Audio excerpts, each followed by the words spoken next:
Hi, I'm Peter Jones, Chartered Surveyor, author and property investor. So why do so many investors start with buy-to-let? Well, I suppose buy-to-let is the foundational entry point for property investing. Most people understand the concept behind buying a flat or a house and then renting it out to a tenant. One of the great things about buy-to-let though is there are different ways of doing buy-to-let, and I've covered this in other videos, so I'll only give a very, very quick summary here. But you could buy a house or a flat and you could put a tenant in and that could be it. Or if you want to do it the way I do it, you could find a house or a flat which needs some work doing to it so you can add some value, then you can let the property, then you can refinance it and you can get a whole chunk of money back out on the refinancing. That is a concept which works really well in many property strategies, and so one of the benefits of starting with buy-to-let is actually cutting your teeth and trying that as a concept and working out how you can do it for yourself and getting the proof that you may need for your mindset that it actually does work. But there are other practical reasons why starting with buy-to-let is a good thing. First and foremost, many of the other property strategies actually require more cash.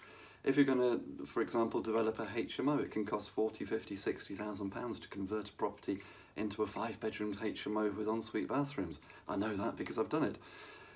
Whereas if you're buying a house, a cheap house, and you're putting a tenant in, it's kind of like the cheapest way of getting into property. Now, I'm not saying it's cheap in an absolute sense, because even a cheap buy-to-let property is going to cost many tens of thousands of pounds, but in a relative sense, buy-to-let is a cheap way of trying it, seeing whether you like it, getting used to the idea of dealing with agents, getting used to dealing with solicitors, using it to build your team.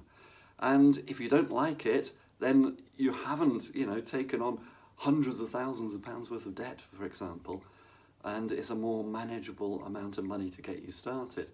Before you move on to strategies like HMOs, like commercial conversions, for example. Another practical reason why starting with buy-to-lets can be good is because when you do start to move on to other strategies like HMOs, many of the specialist HMO lenders will like you to have experience already. They would like you to have a couple of properties under your belt. They'd like you to have a couple of buy-to-lets to show that you can be a competent investor and a competent landlord. Now, not all lenders require that, but many do.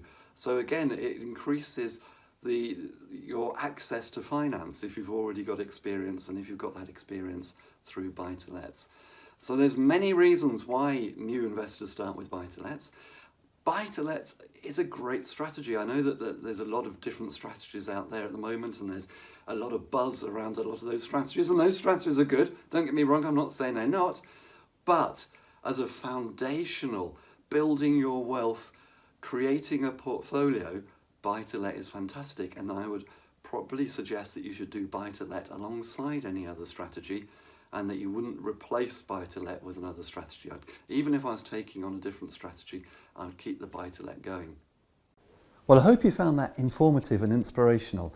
And if you want help in property, please do come over to my website, www.thepropertyteacher.co.uk. Loads of great resources there, including my blog.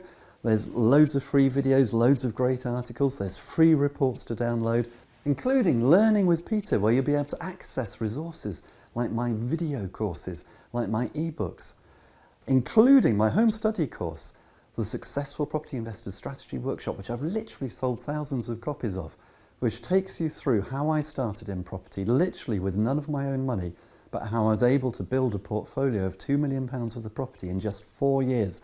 I'll show you everything that I did right so that you can do the same, and I'll show you everything that I did wrong. I'll tell you about all of my mistakes so that you can avoid them, so that you can progress in property far more quickly than me. Until next time, here's to successful property investing.